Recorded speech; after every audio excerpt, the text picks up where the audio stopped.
Ningizimu Afrika, Mzansi, sanibonani, nginibingelele kuphi nakuphila enibukele khona-ke. Makuthi-ke usuku lakho lokuqala uyithola-ke uhlangana nalo mbukiso, ngicela ungalenze iphutha kusekhaya la, subscribe kwi-channel, ulike ivideo, ebese-ke uciphiza i-notification bell. Wenzelani? Wenzela ukuthi-ke ngaso sonke isikhathi mangifaka ivideo wena-ke bese-ke uthole i-notification, then bese uyangena ngokushesha kwi-video uyayibuka zikwi-Trend TV. Siyaqinisekisa-ke ukuthi-ke sikulethela-ke lolo daba olusuke lutrenda ngalolo suku. Inganza kwethu lo esimbona-ke esithombeni, intokazi-ke encane, igama layo u-Athabile Khanyi, ubenza-ke ugrade 11 kwesinye-ke seyikole laphaya endaweni yaseNanda. Intokazi-ke ibitrenda kakhulu-ke enkundleni zokuxhumana emva kokuthi-ke izibulele, kuthiwa-ke ize iyibulale nje. Kuthiwa-ke le ntokazi ibikade-ke ithunjiwe abalisa thizeni abasebenzela-ke khona-ke futhi endaweni-ke yaseNanda. Nekuthiwa-ke bayigcine-ke isikhathi-ke esingangesonto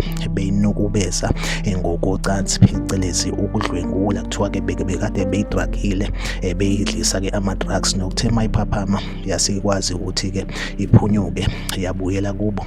Nalapho-ke efike yashiya inote, yabhalela-ke umndeni, then-ke yaseke ithatha i-decision yokuthi-ke iziphuce umphefumulo. Lesigameko esenzeke khona-ke endaweni yaseNanda. Intokazi-ke le igcine-ke iyibulele ngenxa-ke yobuhlungu bokuthi-ke ireshiwe futhi-ke baphinde-ke bayidraga ngale ndlela ukuthi-ke ama-drugs aze-ke ayidla-ke isibindi ngaphakathi. Yagcina-ke ithatha igxathu-ke lokuthi-ke izibulale laphayana-ke u-Athabile Khanyi kwakhona-ke laphayana-ke eNanda. Like ivideo, subscribe kwi-channel la kwi-Trend TV, ngizohleze ngikhona-ke ngulethela-ke indaba eyitrendayo usuku nosuku. Ngaphinde-ke futhi ucommente kwi-comment section ungitshela ukuthi kuthini ukuphawula kwakho ngalolu daba. Asihlangabezane kwivideo elandelayo.